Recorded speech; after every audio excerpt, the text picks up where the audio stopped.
বাচ্চারা অনেক সময় বলে আরে রঞ্জক তো সেই হোলির রঙও তাহলে রঞ্জক মেশাচ্ছে, তাহলে এটা চলে গেল কেমিক্যাল ফেজ। প্ল্যান্টের মধ্যে রয়েছে ক্লোরোপ্লাস্ট, আমরা প্রত্যেকে দেখতে পাচ্ছি এইরকম। ক্লাস 11 এর টপিক গুলোর মধ্যে আমরা যে যে চ্যাপ্টার গুলো পড়ছি তার মধ্যে one of the most important chapter আমরা সকলেই জানি ফটোসিনথেসিস। এবং এর মধ্যে প্রচুর কিছু জিনিস আছে যেগুলোর জন্য আমাদের অনেক ক্ষেত্রে এইটা বুঝতে একটু কমপ্লিকেটেড মনে হয়। আসলে বিষয়গুলো কমপ্লিকেটেড নয়, কিন্তু এই প্রপার সিনক্রোনাইজেশন বা কি করে কি হচ্ছে পুরো ঘটনাটা যদি আমরা প্রপারলি না বুঝি, তাহলে সেই ক্ষেত্রে কিন্তু এই টপিকটা যথেষ্ট কমপ্লিকেটেড, এবং বোঝা, মনে রাখা, প্রশ্নের উত্তরগুলো করা, সেগুলো সেই ক্ষেত্রে খুব কঠিন হয়ে দাঁড়ায়। আজকের এই ভিডিও সেশনে আমরা ফটোসিনথেসিস রিলেটেড যে ইন ডেপথ স্টাডি বা কনসেপ্ট ক্লিয়ার করার জন্য আমাদের যে জিনিসগুলো জানতে হবে সেগুলো আমরা মূলত জেনে নেব। এবার ফটোসিনথেসিস যদি আমরা পড়া শুরু করতে চাই, প্রথমেই কি আমরা light reaction, dark reaction, photo system কাকে বলছে, পিগমেন্ট কি করছে, জেড নকশা কাকে বলছে, জেড স্কিম কাকে বলছে, এই সব মুখস্থ করতে শুরু করব, এই সব বুঝতে শুরু করব? আমাদের প্রথমে ফটোসিনথেসিস সম্বন্ধে একটু জেনে নিতে হবে। কি এই ফটোসিনথেসিস? দেখো, যদি খুব ওভারঅল আমি বলি যে আমাদের গোটা পৃথিবীতে যত রকমের অর্গানিজমস আছে তাদেরকে আমরা বেসিক দুটো ভাগে ভাগ করতে পারছি। একটা হচ্ছে অটোট্রফ, যারা নিজেদের খাবার নিজেরা বানায়, আমরা প্রত্যেকে জানি, সবুজ গাছপালা। এবং আরেকটা হচ্ছে আমরা, যারা ডাইরেক্টলি অর ইনডাইরেক্টলি সবুজ গাছপালার উপরে নির্ভরশীল। তাহলে আমরা কেন গাছপালার উপরে নির্ভরশীল? তার কারণ আমরা নিজেরা খাবার তৈরি করতে পারি না, নিজেদের ফুড আমরা নিজেরা তৈরি করতে পারি না, সেটার জন্য আমাদের কিন্তু পুরোপুরি নির্ভরশীল থাকতে হয় এদের উপরে। এবার এখানেই সেই মিলিয়ন ডলার কোশ্চেনটা এসে যাচ্ছে যে এদের কাছে কি এমন আছে যেটার জন্য এরা এদের নিজেদের খাবার নিজেরা এত সুন্দরভাবে তৈরি করতে পারছে, যেটা আমাদের কাছে নেই, এবং কিভাবে এরা সেই কাজটা করছে। সেই জিনিসটার উত্তর যখন আমরা জানতে চাইবো, তখন আমরা এই মুহূর্তে এর আগে ছোটবেলার যে ক্লাস, ততদিনে আমরা মোটামুটি জেনে গিয়েছি যে সবুজ উদ্ভিদ তাদের পাতার সবুজ অংশে খাদ্য রাদার গ্লুকোজ তৈরি করে। এবার আর একটু যদি গভীরে যেতে চাই, যে তখন আমরা জানলাম এদের ক্লোরোফিল বলে কিছু একটা থাকে। ক্লোরোফিল কি? ওয়ান টাইপ অফ পিগমেন্ট, যেটা এমন একটা কেমিক্যাল কম্পোনেন্ট। এবার মানে পিগমেন্ট কি, ছোটবেলা থেকে শুনেছি ক্লোরোফিলের জন্য এরা খাবার তৈরি করছে, এদের কাছে সেই পিগমেন্টটা রয়েছে। এবার পিগমেন্ট কি? পিগমেন্ট হচ্ছে এমন একটা কেমিক্যাল কম্পোনেন্ট যে সোলার এনার্জিটাকে ট্র্যাপ করতে পারে নিজের মধ্যে, এবং ট্র্যাপ করে সেই এনার্জিটাকে অন্য কেমিক্যাল ফর্মে ট্রান্সফার করতে পারে। এইটাই হচ্ছে ওই ওদের একটা ক্ষমতা রয়েছে, যেটা হচ্ছে গ্রিন প্ল্যান্টরা ওই পিগমেন্টটা নিয়ে বসে আছে বলে এই কাজটা করার ক্ষমতা ওদের রয়েছে। আমরা যদি এরকম কোনো ক্ষমতার অধিকারী হতাম, তাহলে কি হতো, যে আমরা ধরো রোদে গিয়ে একটু দাঁড়িয়ে গেলাম, রোদে কিছুক্ষণ দাঁড়ানোর পরে দেখলাম আমাদের পেট ভরে গেল, বা আমাদের শরীরে যতটা যে এনার্জি প্রয়োজন, যতটা যা খাবার প্রয়োজন, আমাদের সেই চাহিদা পূরণ হয়ে গেল। সেটা আমাদের হয় না, তার কারণ আমাদের ওই পার্টিকুলার পিগমেন্ট নেই। পিগমেন্ট কি বললাম, যে পিগমেন্ট হচ্ছে এমন একটা কেমিক্যাল কম্পোনেন্ট যা সোলার এনার্জিকে ট্র্যাপ করতে পারে, আমরা করতে পারি না। তুমি খুব বেশি হলে রোদে দাঁড়িয়ে খানিকটা ভিটামিন ডি গেইন করতে পারো, ট্যানিং ছাড়া আর কিচ্ছু পাবে না, তোমার ওই স্কিন ট্যান হয়ে যাবে, তারপর ওই ডি ট্যান লোশন লাগাতে বসবে, সেটা একটা অন্য গল্প। কিন্তু সোলার এনার্জিকে আমরা কোনোভাবে আমাদের নিজেদের কাজে লাগাতে পাচ্ছি না, যেটা দিয়ে আমরা আমাদের শরীরের এটিপির চাহিদা, খাদ্যের চাহিদাকে মেটাতে পারি। এইবার তাহলে এখানে এই অটোট্রপিক অর্গানিজমরা কি এমন করে ফেললো যার জন্য এরা সোলার এনার্জিটাকে ট্র্যাপ করছে? না, তার উত্তর খুঁজতে গিয়ে আমরা দেখলাম যে ওদের কাছে পিগমেন্ট রয়েছে। এবার আরেকটু ডিটেলসে যাই, যে পিগমেন্ট কিরকম ভাবে কাজটা করছে। দেখো, তোমার আসল দরকার কি? গ্লুকোজ তৈরি করা, এইটাই তো আমার কাজ। এবার এই গ্লুকোজ তৈরি করতে গেলে আমি কি করছি? না, গ্লুকোজ আমরা প্রত্যেকে জানি C6H12O6, এই যেখানে একটা গ্লুকোজ লেখা আছে। ভালো করে ভেবে দেখো, এর মধ্যে কিচ্ছু নেই, শুধুমাত্র একটা কার্বন ডাই অক্সাইড কম্পোনেন্ট আছে, তার সঙ্গে মাঝখানে আমি একটা হাইড্রোজেন অ্যাটম ঢুকিয়ে দিয়েছি। তাহলে C6H12O6 যতটা কার্বন ডাই অক্সাইড, মানে ধরো 6 মলিকিউল যদি কার্বন ডাই অক্সাইড নিই, তার মধ্যে কার্বন অ্যাটম রয়েছে 6, অক্সিজেনের অ্যাটম রয়েছে 6, তাদের মাঝখানে তার double number of hydrogen atom যদি আমি ঢুকিয়ে দিই তাহলেই আমার একটা C6H12O6 হয়ে গেল, দ্যাট ইজ গ্লুকোজ। অটোট্রপিক অর্গানিজমরা কিন্তু এই কার্বন ডাই অক্সাইডের মাঝখানে হাইড্রোজেন অ্যাটম ঢুকিয়ে দেওয়ার এই কায়দাটা জানে, যেটা আমরা পারি না। কিরকম ভাবে করছে?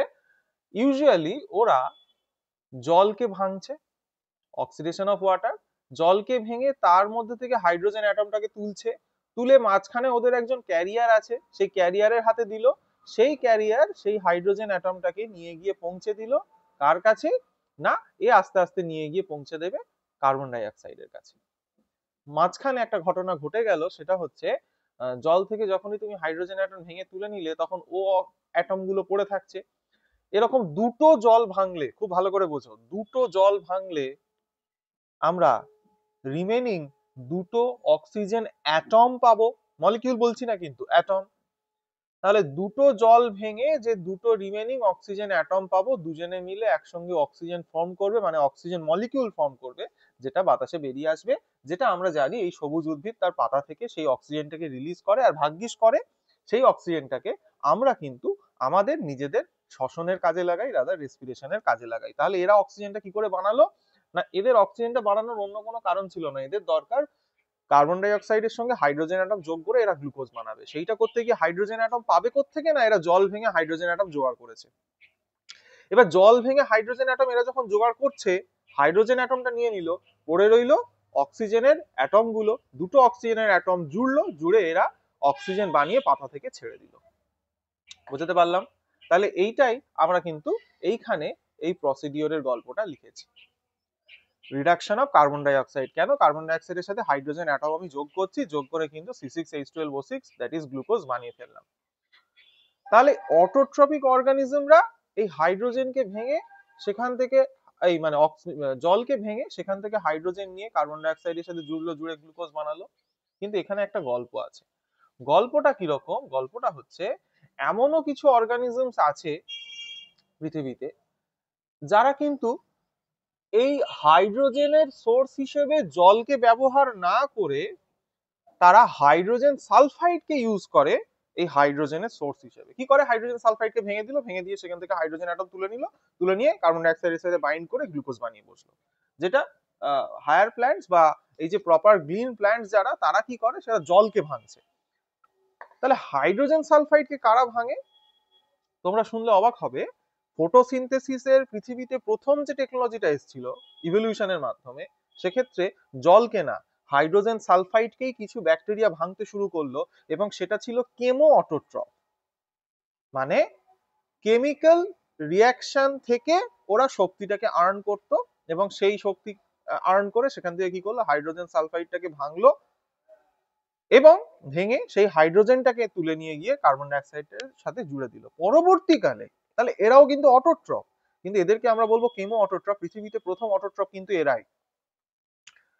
এদের উত্তরসূরি একটা সময় পৃথিবীর পরিবেশ আস্তে আস্তে চেঞ্জ করতে থাকলো, যে বাতাসে মাটিতে আগে একদম প্রিবায়োটিক ওয়ার্ল্ড যখন, তখন প্রচুর পরিমাণে গ্যাস, প্রচুর পরিমাণে অ্যাসিড, চারিদিকে ভলক্যানিক ইরাপশন হচ্ছে, সেই সময়ে দাঁড়িয়ে কিছু অটোট্রপিক অর্গানিজম তারা কেমো অটোট্রপের প্র্যাকটিসটা করেছিল, দ্যাট ইজ হাইড্রোজেন সালফাইডকে ভেঙে হাইড্রোজেন তুলে নিয়ে কার্বন ডাই অক্সাইডের সাথে বাইন্ড করে গ্লুকোজ বানানো। পরবর্তীকালে পৃথিবী চেঞ্জ হলো। ওই গান আছে না, পৃথিবী শান্ত হলো ইত্যাদি ইত্যাদি। তো পৃথিবী আস্তে আস্তে শান্ত হলো, জল তৈরি হলো আস্তে আস্তে, অনেক জলীয় বাষ্প আস্তে আস্তে পৃথিবীর দিকে জল হিসেবে, বৃষ্টি হিসেবে নেমে এলো। পুকুর, নদী, নালা, এরকম বলাটা ভুল, মানে প্রচুর জলাশয় তৈরি হলো, সমুদ্রে আস্তে আস্তে প্রচুর জল এলো।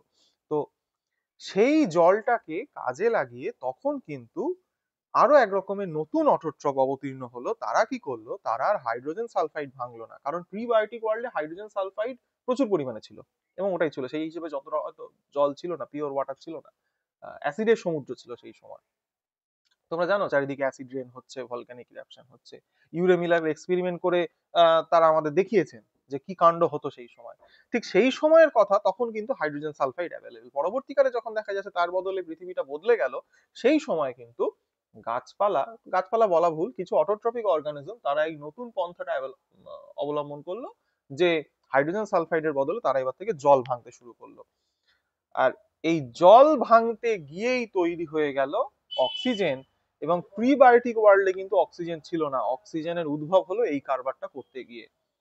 এবং এখানেও শুনলে অবাক হবে, তার আগে পর্যন্ত যে প্রাণীরা তারা অক্সিজেনের উপস্থিতিতে থাকতে অভ্যস্ত নয়, তাই জন্য একদম ইনিশিয়াল কন্ডিশনে প্রাণীদের কাছে অক্সিজেনেটিক ওয়ার্ল্ডে থাকাটা খুব চাপের একটা বিষয় ছিল, প্রচুর প্রাণী মরে যাচ্ছে, এবং আস্তে আস্তে পরবর্তীকালে তারাও আবার ইভলভ হয়ে এই অক্সিজেন যুক্ত পরিবেশে থাকতে অভ্যস্ত হলো, সে অনেক পরের গল্প। তাহলে এখান থেকে আমরা আমাদের কাজের কি জিনিস দুটো জেনে নিলাম, যে অটোট্রপিক অর্গানিজম দুরকম হতে পারে, একটা হচ্ছে ফটো অটোট্রপ, যেটা হচ্ছে এরা যারা পরবর্তীকালে এসছে, এবং এদের আগে এসেছিল কেমো অটোট্রপ, যারা কেমিক্যাল রিয়াকশন করে হাইড্রোজেন সালফাইড ভেঙে সেখান থেকে হাইড্রোজেন অ্যাটম তুলতো। এরা ফটো অটোট্রপ, মানে ফটো মানে লাইট, সূর্যের আলোকে কাজে লাগিয়ে এরা জলকে ভাঙছে, ভেঙে সেখান থেকে হাইড্রোজেন অ্যাটম তুলে গ্লুকোজ বানাচ্ছে।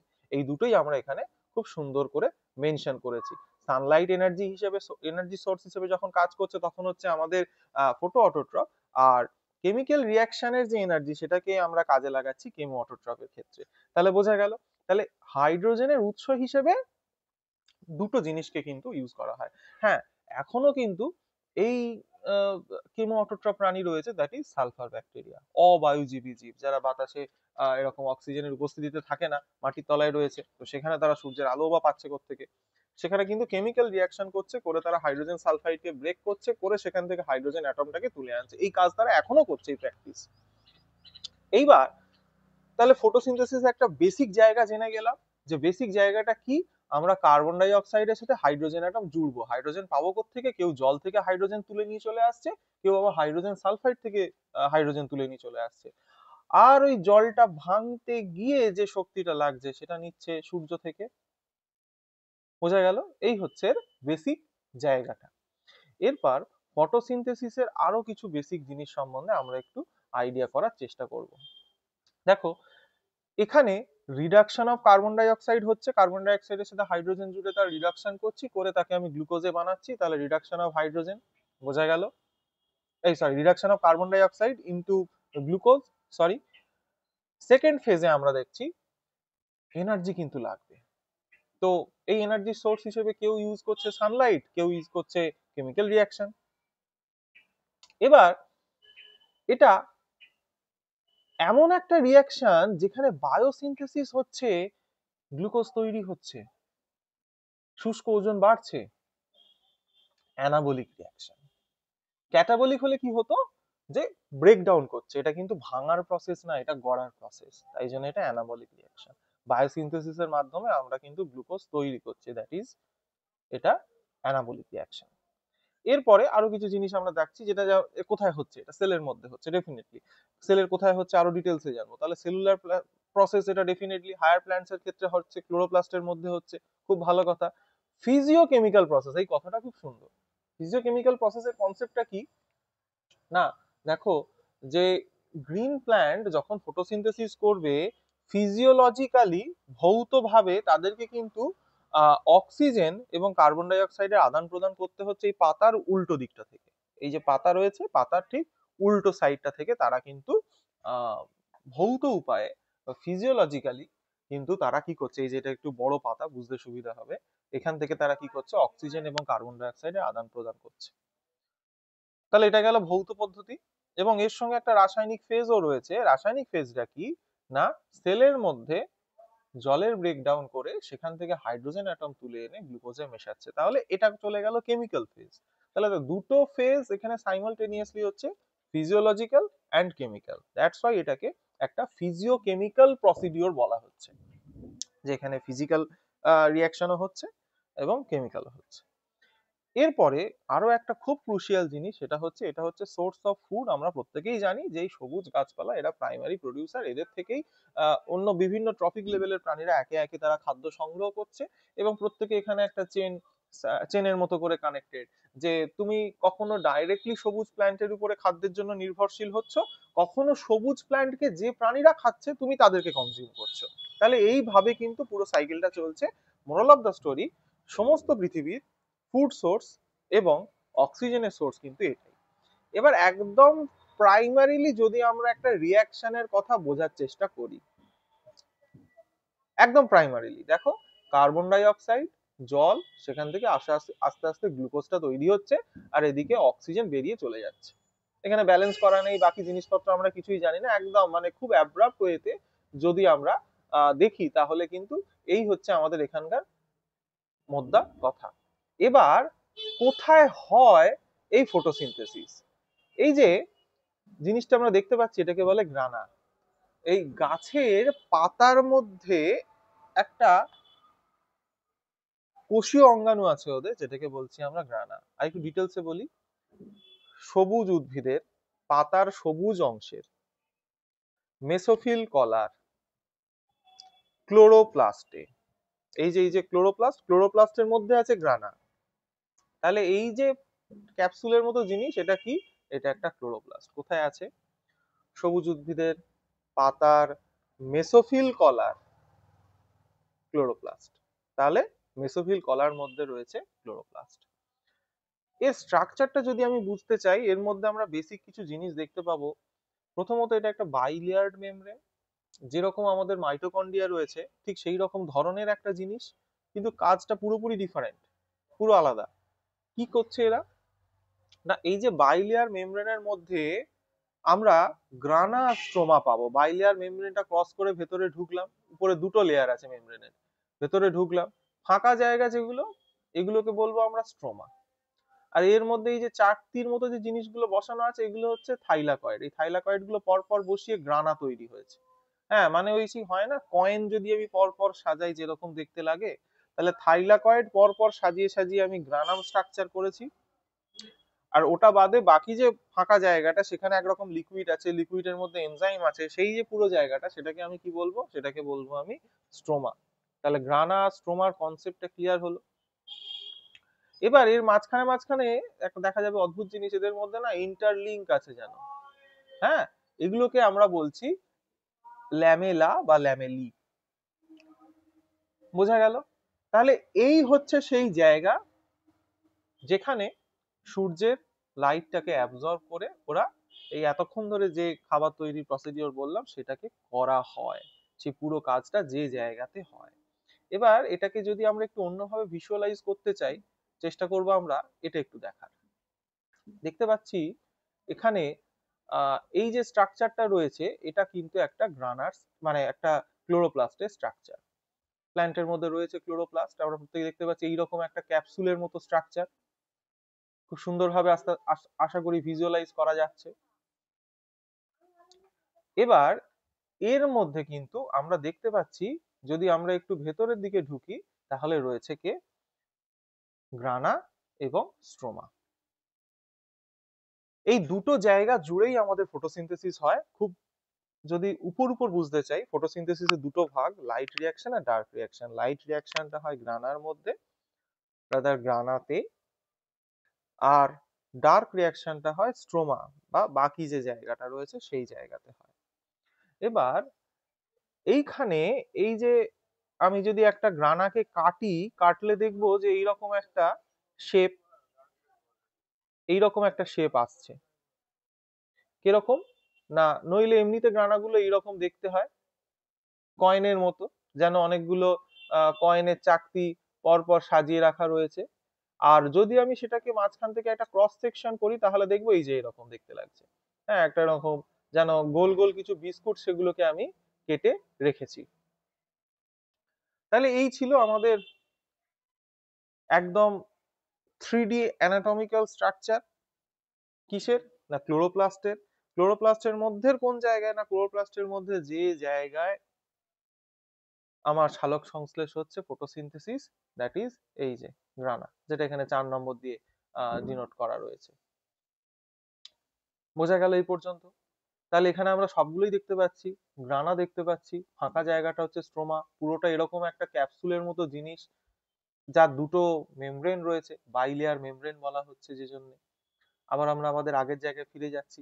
তাহলে এই পর্যন্ত আমরা বুঝতে পারলাম যে এইরকম একটা জায়গায় কিন্তু আমাদের লাইট এনার্জিটাকে ট্র্যাপ করা হচ্ছে, এবং ক্লোরোপ্লাস্টের মধ্যে স্পেসিফিক্যালি তার থেকে গ্লুকোজ তৈরি হচ্ছে।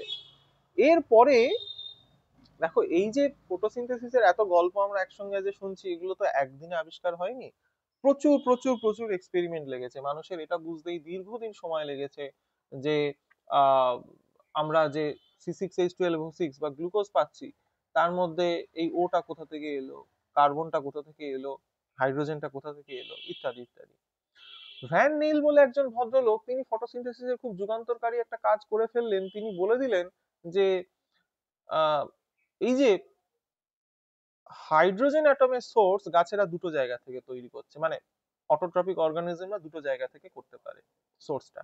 কি কি জায়গা থেকে তারা সোর্সটা নিয়ে আসছে, না কেউ বলছে হাইড্রোজেন সালফাইড, কেউ করছে হাইড্রোজেন H2O, কেউ H2S থেকে হাইড্রোজেন নিয়ে আসছে, কেউ H2O থেকে হাইড্রোজেন নিয়ে আসছে।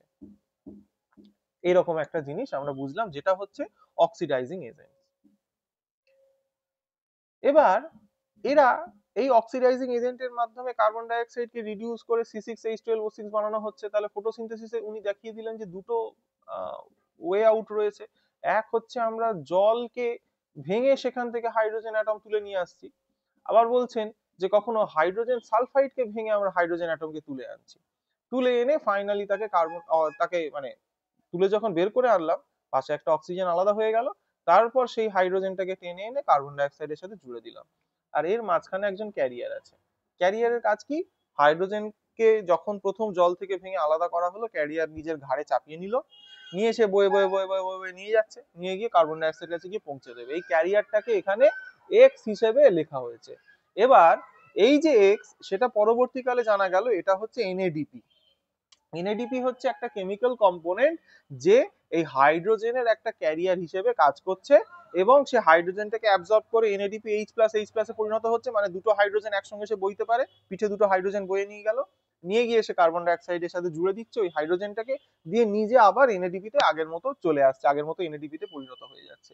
তাহলে এ কি, না এ হচ্ছে একটা হাইড্রোজেনের ক্যারিয়ার, যে জল থেকে কার্বন ডাই অক্সাইড পর্যন্ত এই যে প্রসেসটা, এই যে পাথওয়েটা, সেই সময় সে হাইড্রোজেনটাকে ক্যারি করে নিয়ে যাচ্ছে।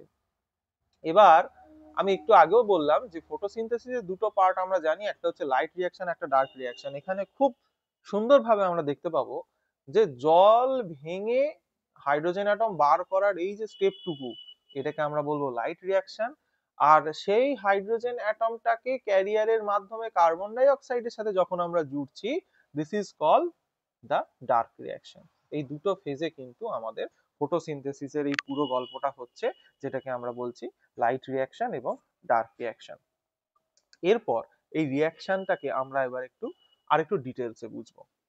কিরকম ডিটেলসে বুঝলাম, না আমরা এখানে দেখব 6টা কার্বন ডাই অক্সাইড নিয়েছি, তার সঙ্গে 12টা জল থাকছে, সেখান থেকে আমার একটা গ্লুকোজ তৈরি হচ্ছে। এখানে একটা কথা খেয়াল করো, C6H12O6, তার মানে একটা মলিকিউল অফ গ্লুকোজ বানাতে অ্যাটলিস্ট আমার 6টা কার্বন এবং 6টা অক্সিজেন অ্যাটম লাগবে। সেটা পেতে আমি যদি কার্বন ডাই অক্সাইডকে ইউজ করি, তাহলে আমাকে অ্যাটলিস্ট 6টা কার্বন ডাই অক্সাইড ইউজ করতেই হবে, নইলে আমি এই 6টা কার্বন জোগাড় করবো কোথা থেকে? As simple as that. তাহলে 6টা কার্বন ডাই অক্সাইড তাকে নিয়ে গিয়েছি আমি C6H12O6 বানাতে গিয়ে। এবার খেয়াল করো, যতগুলো কার্বন ডাই অক্সাইড রয়েছে বা কার্বন রয়েছে, তার ডবল হাইড্রোজেন অ্যাটম রয়েছে, রয়েছে কিনা C6H12। তাহলে আমি যতগুলো কার্বন ডাই অক্সাইড নিয়েছি তার ডবল জল নিতে হবে। তাই জন্য দেখো C6H12 মানে 6খানা কার্বন ডাই অক্সাইড, 12খানা জল, সে তার থেকে আমি C6H12O6 পাচ্ছি। এবার কতগুলো অক্সিজেন পড়ে রইলো, না 6O2 পড়ে রয়েছে। খেয়াল করো, 12টা ওয়াটার মলিকিউলকে যদি ভাঙি, প্রত্যেকবার একটা করে H2O কে ভাঙলে একটা O মলিকিউল তৈরি হচ্ছে না, কিন্তু একটা মানে O অ্যাটম তৈরি হচ্ছে, অক্সিজেন তৈরি হচ্ছে না। তাহলে প্রতি যদি দুটো জলকে যদি আমি ভাঙি, তাহলে দুটো অক্সিজেনের অ্যাটম একসঙ্গে বাইন্ড করে অক্সিজেনের মলিকিউল তৈরি করছে। তাহলে 12টা জলকে ভাঙলে কতগুলো অক্সিজেনের মলিকিউল তৈরি হবে, না 6টা, 6O2।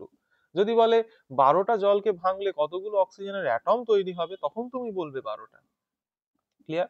অ্যান্ড ফাইনালি ব্যালেন্স করতে আমি দেখছি যে এখানে আমার 6টা জল এক্সেস থাকছে। তাহলে এই ছিল আমাদের, এইবার আমি যখন ফটোসিনথেসিসটা বুঝছি, এবার খুব মনে রাখার একটা গুরুত্বপূর্ণ বিষয়, সেটা হচ্ছে এই যে কার্বন ডাই অক্সাইডের কার্বন সে কোথায় গেল, সে গেল আমার গ্লুকোজের মধ্যে। কার্বন ডাই অক্সাইডের যে ও যে অ্যাটমটা রয়েছে সে কোথায় গেল, সেও গেল আমার গ্লুকোজের মধ্যে। হাইড্রোজেন অ্যাটম কোথা থেকে আসছে, জল থেকে, সে গেল গ্লুকোজের মধ্যে। আর হাইড্রোজেন মানে জলের মধ্যে যে হাইড্রোজেন অ্যাটম বাদ দিয়ে যে অক্সিজেন অ্যাটমটা ছিল সেটা বাইরে বেরিয়ে গেল অক্সিজেন হিসেবে। আমরা যেন কখনোই এটা না মনে করি যে এই অক্সিজেনটা এই কার্বন ডাই অক্সাইড থেকে টেনে বের করা হয়েছে, না, এটা আমাদের অনেকের ভুল ধারণা থাকে। ইভেন এককালে এই পুরো প্রসিডিওর আবিষ্কার করার আগে বিজ্ঞানীরা যখন আবিষ্কার করছেন তখন বিভিন্ন বিজ্ঞানী এরকম ধারণা করেছিলেন যে কার্বন ডাই অক্সাইড থেকে কার্বনটা টেনে বের করে নিয়েছে, বাকিটা ছেড়ে দিয়েছে, সেটা অক্সিজেন হয়ে বেরিয়ে চলে এসছে। না, তাহলে এটা আমাদের মনে রাখতে হবে যে আমরা যে অক্সিজেনে ব্রিথ ইন ব্রিথ আউট করছি এই পরিবেশের অক্সিজেন কিন্তু জল থেকে আসছে, আর গ্লুকোজের মধ্যে পুরো কার্বন ডাই অক্সাইডটা চলে গিয়েছে। ক্লিয়ার এই পর্যন্ত? তাহলে সোর্স অফ অক্সিজেন যেটা নেচারে রিলিজ হচ্ছে কোথা থেকে এলো বুঝতে পারলাম, গ্লুকোজের মধ্যে কার্বন কোথা থেকে এসছে, হাইড্রোজেন অ্যাটম কোথা থেকে এসছে, অক্সিজেন কোথা থেকে আসছে আমরা সেটাও বুঝতে পারছি। এবার যখন লোকেশন অফ ফটোসিনথেসিস দেখছি, ছোটবেলায় আমরা যেরকম ভাবে জেনেছিলাম তার থেকে এবার একটু অন্যরকম ভাবে জানতে হবে। কি না, সবুজ পাতা, সূর্যের আলো পড়ছে, পাতার মধ্যে রয়েছে মেসোফিল কলা, সেই মেসোফিল কলার মধ্যে রয়েছে ক্লোরোপ্লাস্ট। ওই যে ক্যাপসুলের মতো ক্লোরোপ্লাস্ট আমরা দেখলাম সেগুলো কোথায় রয়েছে, পাতার মেসোফিল কলার মধ্যে। পাতার মধ্যে মেসোফিল কলা, সেই মেসোফিল কলার মধ্যে ক্লোরোপ্লাস্ট রয়েছে এইরকম ভাবে ক্যাপসুলের সাইজে। এবার এই যে ক্লোরোপ্লাস্ট গুলো তারা মেসোফিল কলার মধ্যে নিজের ওরিয়েন্টেশন চেঞ্জ করতে পারে। ব্যাপারটা কি, যখন দুপুরবেলা সূর্যের আলো উপর থেকে পড়ছে তাহলে মেসোফিল কলার মধ্যে যে ক্লোরোপ্লাস্ট গুলো রয়েছে তারা সবাই এরকম ভাবে থাকবে। কেন, এরকম ভাবে পরপর যদি সাজানো থাকে তাহলে যদি এখানে 10টা ক্লোরোপ্লাস্ট থাকে প্রত্যেকেরই একটা সাইডে রোদটা পড়বে। যদি সেটা না করে ওরা যদি এই রকম ভাবে নিজেদেরকে সাজাতো তাহলে খেয়াল করে দেখো একদম উপরের যে ক্লোরোপ্লাস্টটা আছে তার উপরেই শুধু সানলাইট পড়তো, বাকিগুলোর উপরে সানলাইট পড়তো না এবং এ নষ্ট হয়ে যেত অতিরিক্ত সানলাইটের চোটে, এবং অন্যদিকে বাকিরা সানলাইটই পেত না। সেই জন্য সময়ের সঙ্গে সঙ্গে লাইট যখন তার ওরিয়েন্টেশন চেঞ্জ করছে, অ্যাঙ্গেল চেঞ্জ করছে, ওরাও নিজের অ্যাঙ্গেল চেঞ্জ করতে পারে, নিজের ওরিয়েন্টেশন চেঞ্জ করতে পারে সূর্যের উপস্থিতির উপর ডিপেন্ড করে, রাদার সানলাইট কোন দিক থেকে আসছে তার উপর ডিপেন্ড করে। রাদার এবার যখন বিকেল হয়ে যাবে, সকালবেলা এরকম ছিল কারণ সূর্য মাথার উপরে, এবার যখন বিকেলের দিকে যখন সূর্য আস্তে আস্তে নিচের দিকে নেমে আসছে, অস্ত যাবে, সেরকম সিচুয়েশনেও যদি ওরা এরকম ভাবে থাকে তাহলে কি সমস্যা হবে, যে একদম এই দিক থেকে যদি সূর্যের আলো আসে তাহলে এই দিকের যে ক্লোরোপ্লাস্ট আছে শুধুমাত্র সে সানলাইটটা পাবে, তার পাশের ক্লোরোপ্লাস্ট গুলো আর সানলাইট পাবে না। এই সময় এরা আবার ওরিয়েন্টেশন চেঞ্জ করে এরকম করে নেবে। তাহলে সবসময় ওরা চেষ্টা করবে এমন ভাবে থাকার যাতে প্রত্যেকটা ক্লোরোপ্লাস্ট প্রপারলি সানলাইটটা পায় বা অ্যাবজর্ব করতে পারে। এইবার তাহলে এইখানে আমরা কয়েকটা বেসিক জায়গা কি কি বুঝলাম, যে সবুজ পাতা, তার মধ্যে মেসোফিল, মেসোফিলের মধ্যে ক্লোরোপ্লাস্ট, এই ক্লোরোপ্লাস্ট কই, এই যে এই ক্লোরোপ্লাস্ট। তাহলে এরকম ভাবে কখন ক্লোরোপ্লাস্ট থাকবে না, ইভিনিং এর সময়। কেন ইভিনিং এরকম, কারণ এখান থেকে সানলাইট এই সাইড থেকে আসছে।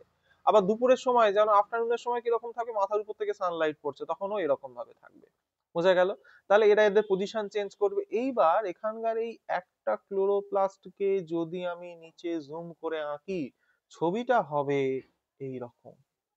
এটা হচ্ছে একটা ক্লোরোপ্লাস্ট। বুঝতে পারলাম?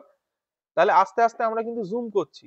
পাতায় ছিলাম, সেই পাতা থেকে তার মেসোফিলে গেলাম, মেসোফিল সেল থেকে এবার একটা ক্লোরোপ্লাস্টে ঢুকছি। ক্লোরোপ্লাস্টের মধ্যে একটু আগেও আমরা ছবিতে দেখলাম যে তার মধ্যে ওরকম কয়েনের মতো কিছু জিনিস থাকে যেগুলোকে আমরা বলছি গ্রানাম, তাদেরকে থাইলাকয়েড বলা হয়। ইন্ডিভিজুয়াল কয়েনগুলোকে একসঙ্গে সাজিয়ে রেখে গ্রানাম বলছি।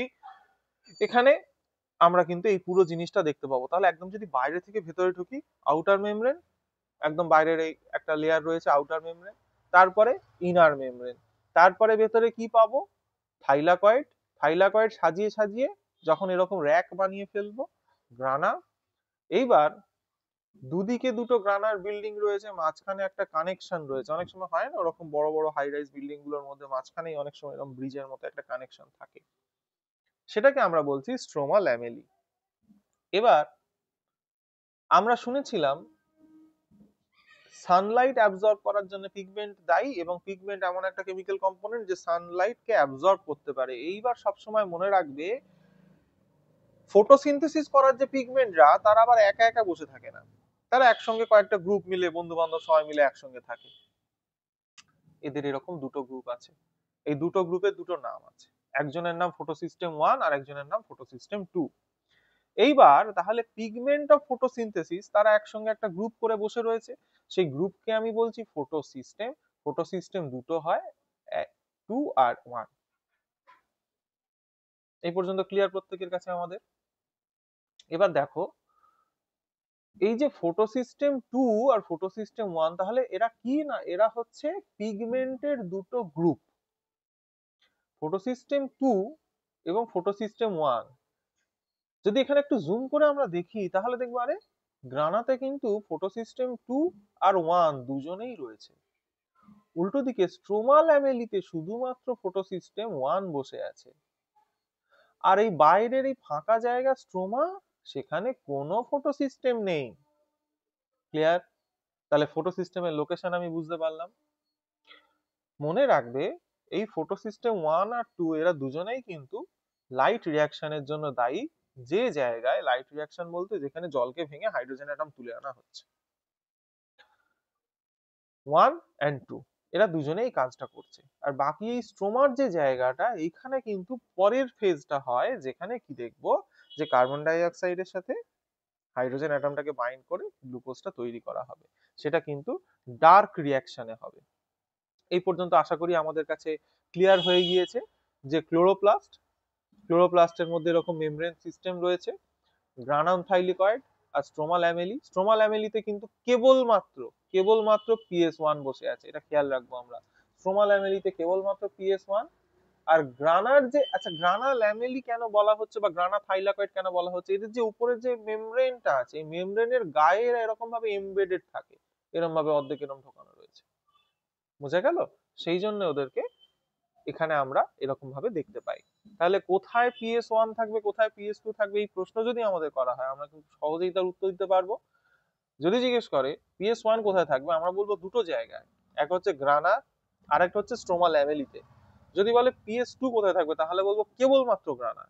ক্লিয়ার?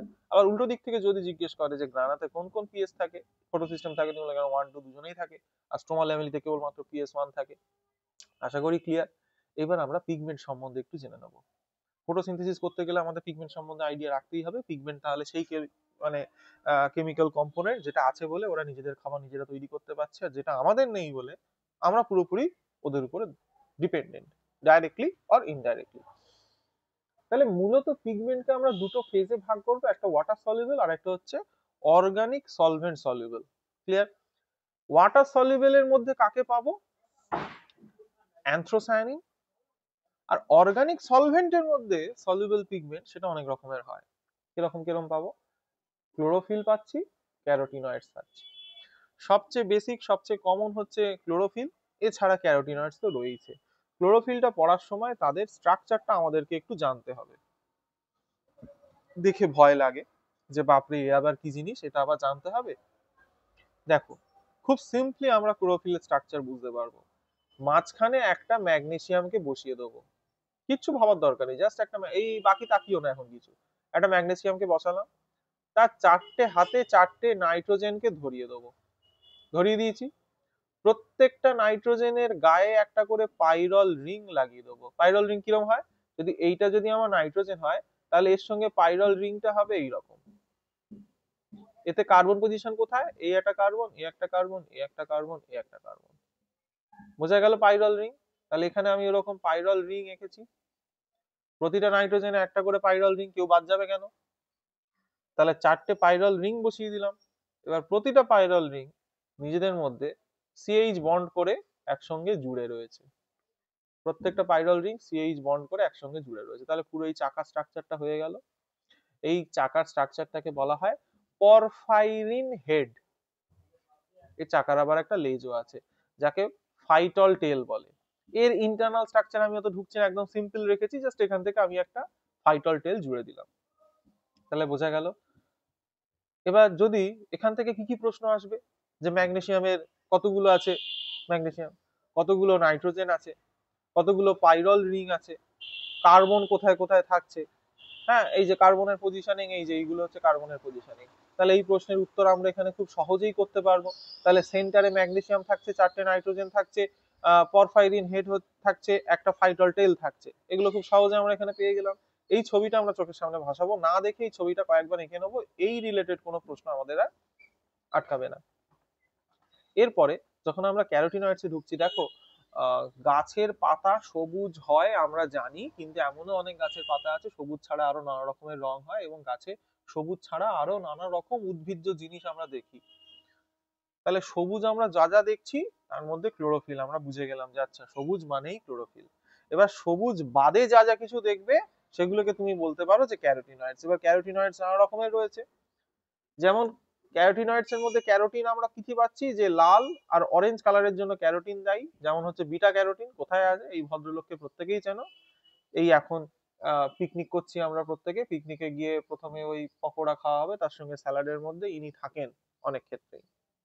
বা পিকনিকের সেকেন্ড মেনুতে কি হচ্ছে না, ফ্রাইড রাইস হচ্ছে, সেখানেও এই ভদ্রলোককে আমরা দেখতে পাচ্ছি। তাহলে কেন এর গায়ের রং এরকম, না এদের মধ্যে বিটা ক্যারোটিন আছে, যেটা আমাদের স্কিনের জন্য দায়ী, দেহে প্রচুর প্রয়োজন। হ্যাঁ, তো এইসব আমরা দেখি চারিদিকে। তাহলে এটা কিন্তু ওয়ান টাইপ অফ পিগমেন্ট, যেটা সবুজ নয়। তাহলে এরকম ধারণা রাখার কোনো মানে হয় না যে ক্লোরোফিল রাদার গাছের যে ফটোসিনথেটিক পিগমেন্ট সেটা কেবলমাত্র সবুজ হবে, তাছাড়াও আরো অনেক কালার হতে পারে। তাহলে ক্যারোটিনটা আমরা বুঝে নিলাম। এরপরে আমরা আসবো জ্যান্থোফিলে। জ্যান্থোফিলের মধ্যে ইয়েলো কালারও দেখবো, ব্রাউন কালারও দেখবো। ইয়েলো কালার কোথায় দেখবো, লিউটিন আছে বলে, যেমন এই হলুদ ফলমূল, এই সব কিছুর মধ্যে আমরা দেখবো। ওই যে ভুট্টা হয়, ভুট্টা পপকর্ন নয়, তার আগের যে কন্ডিশনটা ভাজার আগে, তো দেখবো ওর মধ্যে একদম সোনালী রং থাকে, পুরো হলদে একটা কালার থাকে, এটা কিন্তু এই লিউটিনের জন্য। আবার ব্রাউন কালারটা হয় আমরা অ্যালগির ক্ষেত্রে দেখবো, ব্রাউন গ্রিন অ্যালগি হয়, তাদের এরকম ব্রাউন কালার তারা নিয়ে বসে রয়েছে, খুব সুন্দর লাগে সমুদ্রের জলের মধ্যে, বা এইরকম যে কালার গুলো হয় অ্যাকোয়াটিক মানে প্ল্যান্টস গুলোর। তো এটা হয় আবার ফিউকোজ্যান্থিনের জন্য। তাহলে এই ছিল মোটামুটি আমাদের ক্লোরোফিলের একটা ওভারঅল আইডিয়া, যে কোথায় রয়েছে, কি কি ভাবে রয়েছে, কি কি কারণে রয়েছে। এরপরে সেই খুব গুরুত্বপূর্ণ প্রশ্নটা আমরা জানতে চাইছি যে বাবা পিগমেন্ট তো পিগমেন্ট, তাই এমন কি পিগমেন্ট যে তুমি সূর্যের আলো পর্যন্ত স্ট্র্যাপ করে রেখে দিয়েছো? আমরা বাংলায় বলি রঞ্জক। বাচ্চারা অনেক সময় বলে আরে রঞ্জক তো সেই হোলির রঙও তাহলে রঞ্জক। তা তোমার হোলির আবির খানিকটা রোদে ধরে রেখে দিলে পেট ভরে যাবে তোমার? যে আমার হাতে ছিল হোলির আবির, ওই হাত থেকে আমার পেট ভরে যাচ্ছে, কারণ ও সানলাইট অ্যাবজর্ব করে নিচ্ছে, সেরকম তো হয় না। তাহলে এই পিগমেন্ট এমন কি করে যাতে সানলাইটটাকে অ্যাবজর্ব করছে, সেই করে গোটা পৃথিবী বিশ্ব ব্রহ্মাণ্ডের সবার, সরি বিশ্ব ব্রহ্মাণ্ড না, গোটা পৃথিবীর সমস্ত জীবের পেট ভরছে। কিরকম ভাবে পেট ভরছে, না এই পিগমেন্টের মাধ্যমে অটোট্রপিক অর্গানিজমরা নিজেরা খাওয়া নিজেরা তৈরি করলো, আর তাদের উপর ডিপেন্ড করে যারা অটোট্রপিক না, আমরা আমরা আবার তাদেরকে খাচ্ছি।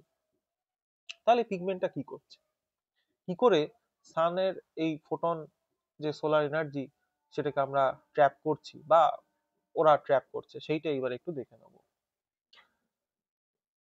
এটা হচ্ছে একটা আমার পিগমেন্ট। সূর্য থেকে সানলাইট পড়ছে, সানলাইটের মধ্যে ফোটনস রয়েছে, ফোটন কণা, তার মধ্যে এনার্জি আছে। ওরা এতটাই সেনসিটিভ যে সেই ফোটন কণাটাকে শোষণ করে নিজে অত্যন্ত এনার্জিটাইজড হয়ে যায়। এনার্জিটাইজড হওয়ার চোটে নিজের ইলেকট্রনকে ওরা থ্রো করে দেয়, রিলিজ করে দেয় নিজের ইলেকট্রনকে, মানে এনার্জির চক্করে এতটা এনার্জিটাইজড হয়ে গেছে, নিজের ইলেকট্রনকে ছিটকে বাইরে বের করে দিয়েছে, এক্সাইটেড ইলেকট্রনকে। কারণ দেখো একটা অ্যাটমের মধ্যে বা একটা মলিকিউলের মধ্যে ইলেকট্রন যে রেডিয়াসে ঘোরার সেখানেই ঘুরবে, তোমরা ফিজিক্স কেমিস্ট্রিতে পড়েছো। সে সেখান থেকে ছিটকে বাইরে বেরিয়ে যাচ্ছে মানে সে প্রচন্ড রকম এনার্জিটাইজড হয়ে গিয়েছে, সাংঘাতিক ব্যাপার। সেই এক্সাইটেড ইলেকট্রন আবার ওর কাছেই ফিরে আসে। এখানে অনেকে তোমাদের ভুল ধারণা আছে যে এই ইলেকট্রন আবার অন্য কারোর কাছে চলে, এটা সে কেস না, সেটা অন্য জায়গায়। ভালো করে দেখো। তাহলে এ ফোটন শোষণ করলো, ফোটন কণা শোষণ করে এতটাই এনার্জিটাইজড হয়ে গেল যে নিজের ইলেকট্রনকে রিলিজ করে দিল। সেই এক্সাইটেড ইলেকট্রন খানিক বাদে আবার যখন তার এক্সাইটেড স্টেট থেকে সে আস্তে আস্তে নর্মালাইজ হবে, সে আবার তার পূর্বের অবস্থাতে কিন্তু ফিরে চলে আসবে। আর এই আসার পথে সে তার এনার্জিটাকে রিলিজ করতে করতে আসবে। আর সেই যে রিলিজ করছে যে এনার্জিটাকে, সেটাই কিন্তু আমি ফটোকেমিক্যাল রিয়াকশনে ইউজ করে নেব। এটাই হচ্ছে ওদের সোলার এনার্জিকে ট্র্যাপ করে ফটোকেমিক্যাল রিয়াকশন করার পুরো ব্লুপ্রিন্ট। এক্ষেত্রে খুব মজার একটা বিষয় হচ্ছে, যে কোনো পিগমেন্ট সে লাইট এনার্জিটাকে অ্যাবজর্ব করে, মানে এই পদ্ধতিতেই সে অ্যাবজর্ব করলো, করে রিলিজ করলো, এবং রিলিজ করা সেই এনার্জিটা আবার আরেকটা পিগমেন্ট নেবে, তার পাশেই আছে। আগেই বলেছি ফটো সিস্টেমের মধ্যে যেহেতু অনেকগুলো পিগমেন্ট একসঙ্গে একটা ক্লাস্টারে থাকে, তাহলে একজন পিগমেন্ট লাইট এনার্জি নিল, সে নিয়ে পাশের জনকে পাস করলো, সেই এনার্জিটা পাস হয়ে গেল। আবার সে আবার যাকে দিল সেই এনার্জিটা আবার আরেকটা পিগমেন্টকে পাস করলো। এইরকম ভাবে পিগমেন্ট গুলো নিজেদের মধ্যে এই লাইট এনার্জিটাকে ট্রান্সফার করতে থাকে।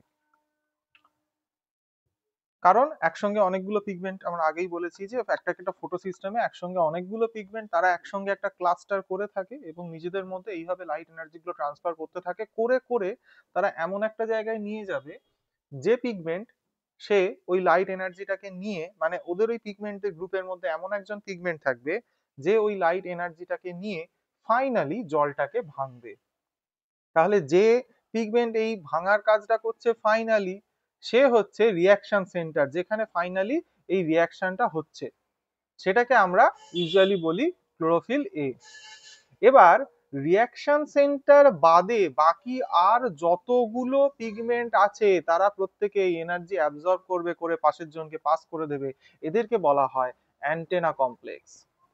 তাহলে আমি একজন যদি পিগমেন্ট হই, এনার্জিটা নিলাম, পাশের জনকে পাস করে দিলাম, সে নিল, নিয়ে আবার তার পাশের জনকে পাস করে দিল, এই করে করে করে করে ফাইনালি রিয়াকশন সেন্টারের কাছে যাবে এবং সে ফাইনালি জলটা ভাঙবে। বাকিরা প্রত্যেকে এনার্জি অ্যাবজর্ব করবে, করে পাশের জনকে পাস করবে। এবার এখানেই আসছে সব থেকে ইন্টারেস্টিং মজার বিষয়টা, সেটা হচ্ছে আমরা জানি যখনই আমরা কোনো একটা এনার্জিকে পাস করব, যতটা এনার্জি নিজে অ্যাবজর্ব করেছি ততটা পাস করতে পারবো না। এই আমাদের ফোনে চার্জ দেওয়ার জন্য যে পাওয়ার ব্যাংক থাকে, তাহলে পাওয়ার ব্যাংকে যতটা আমি চার্জ স্টোর করেছি সেই পুরোটা কি ফোনে আমি ব্যাকআপ নিতে পারি? পারি না। সেখানে পাওয়ার ব্যাংকে যদি 5000 বা 10,000 এমএইচ থাকে, আমার ফোনে যদি 5000 এমএইচ এর ব্যাটারি থাকে, তাহলে আমি দুবার কি পুরো ফুল চার্জ করতে পারবো ফোনটাকে? আমরা প্রত্যেকেই জানি, বাস্তব অভিজ্ঞতায় দেখেছি তা হয় না। একবার ফুল চার্জ হলো আর পরের বার খানিকটা হলো, তার মানে এনার্জি ট্রান্সফার করার সময় খানিকটা এনার্জি লস হয়ে যায়, এটা চিরকালই হয়েছে, হবেই, স্বাভাবিক ব্যাপার। এইবার কোনো একটা পিগমেন্ট সে যখন লাইট এনার্জি অ্যাবজর্ব করে আরেকজন পিগমেন্টকে সেই লাইট এনার্জিটা দেবে, স্বভাবতই বুঝতে পারলাম যে সেখানে কিন্তু এনার্জিটা অনেকটাই কমে যাচ্ছে। কারণ এনার্জি ট্রান্সফার করার সময় এনার্জি লুজ হয়, এনার্জি হারিয়ে ফেলি আমরা। যদি 10 ইউনিট এনার্জি কেউ অ্যাবজর্ব করে, সে পাশের পিগমেন্টকে এনার্জি দেওয়ার সময় তার এনার্জি কমে গিয়ে হবে 6 ইউনিট। সে যখন তার পাশের জন দেবে তাকে হয়ে যাবে 5 ইউনিট। সে যখন তার পরের জনকে দেবে হয়ে যাবে 4 ইউনিট, এইভাবে কমতে থাকবে। এবার আমরা জানি E=1/λ, তার মানে কি, যে এনার্জির সাথে ওয়েভলেন্থ সেটা কিন্তু ব্যস্ত সমানুপাতিক। ব্যস্ত সমানুপাতিক মানে একজন বাড়লে আরেকজন কিন্তু কমবে। সুতরাং যখন পাস থ্রু করার সময় এনার্জির মাত্রাটা আস্তে আস্তে কমে কমে যাচ্ছে, তার অর্থ কি দাঁড়ায়? তার অর্থ এটাই দাঁড়ায় যে ল্যামডার মাত্রাটাও বা ওয়েভলেন্থের মাত্রাটাও আস্তে আস্তে বাড়তে থাকছে। সুতরাং এইখান থেকে আমাদেরকে বুঝতে হবে, কোনো একজন পিগমেন্ট সে যখন এনার্জিটা অ্যাবজর্ব করলো, সে তার পরের পিগমেন্টকে যখন এনার্জি দেবে, সে কেবলমাত্র সেই পিগমেন্টকেই নিজের এনার্জি দিতে পারবে যে তার তুলনায় বেশি ওয়েভলেন্থের লাইট অ্যাবজর্ব করতে পারে। এটা শুনে প্রথমেই মনে হবে যে কম থেকে বেশির দিকে কি করে যাচ্ছে রে বাবা।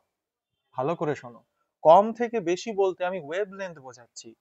কম ওয়েভলেন্থের লাইট অ্যাবজর্বকারী পিগমেন্ট এনার্জি অ্যাবজর্ব করে এনার্জিটা ট্রান্সফার করবে বেশি ওয়েভলেন্থের লাইট অ্যাবজর্বকারী আরেকটা পিগমেন্টকে। আমি কখনোই বলছি না বেশি এনার্জি অ্যাবজর্বকারী পিগমেন্ট।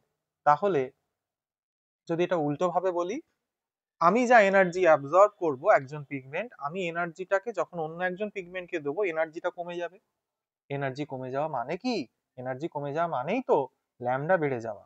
সুতরাং একটা 600 ন্যানোমিটার ওয়েভলেন্থের কোনো একটা পিগমেন্ট সাপোজ, বা 400 ন্যানোমিটার ওয়েভলেন্থের একজন পিগমেন্ট সে লাইট এনার্জি অ্যাবজর্ব করলো, এ যখন কাউকে এনার্জিটা দিতে যাবে, এনার্জির মান কমে গেছে বা এনার্জির অ্যামাউন্ট কমে গেছে, তার মানে এটাই দাঁড়ায় যে এনার্জির ওয়েভলেন্থ বেড়ে গেছে। ও তাই জন্যে এই এনার্জিটা কেবলমাত্র সেই পিগমেন্টকেই দিতে পারবে যে ওর থেকে বেশি ওয়েভলেন্থের লাইট অ্যাবজর্ব করে।